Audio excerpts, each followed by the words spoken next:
This was in the Eagles-Bears game, and this was an interesting play where Ertz, there was a flag down. There was some contact downfield between Ertz and the defensive player. Ertz catches the pass, goes for a touchdown, flag down. They pick up the flag for illegal contact, and the touchdown stands. But there was a question as to whether this was offensive pass interference. Here's the tweet, at Dean Blandino. Dean, my friend Mike wants an explanation on why the Zach Ertz TD wasn't OPI or an illegal hands to the face penalty. Love what you do for the game. This was, his friend Mike is actually Mike Pereira, and this is how Mike gets people to ask me questions. And his buddy J Love, the real J Lev, asked him questions. But Mike, what did you think of the play? Yeah, Dean, this one was fascinating to me. The call on the field was for illegal contact. Craig Rolstead came out and said there is no foul for illegal contact on the play. So offensive pass interference wasn't called. And the real question is, was it or was it not? And to me, it's one of these plays where, I used to see them when I was down on the field. You just went, you got contact. Is it illegal contact? Could it be offensive pass interference? I really think it's one of those that you let go because you could make a case either way. Now, let's remember, it was illegal contact called, so that's not reviewable at all. So replay could not have gotten involved in that.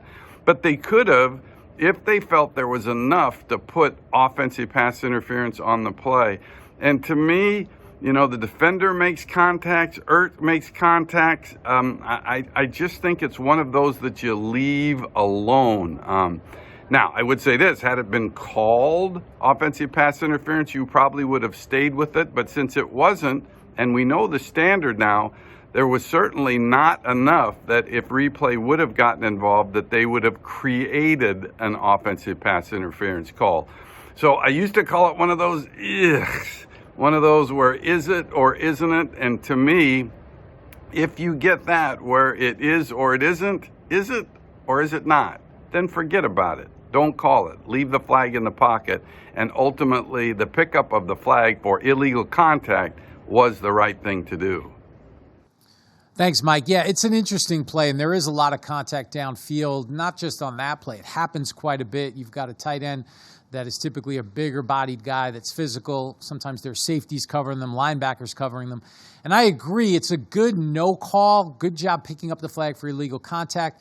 And it was ruled a touchdown, so that opens up to an automatic review for any reviewable aspect. So the league obviously felt that it didn't rise to the level of offensive pass interference, because if it did, they would have stopped it and added the foul. Again, a lot of contact and the contact to the helmet. You could make a case that had an impact on the defender, but it's such a bang-bang play. I think leaving it alone was the right thing to do.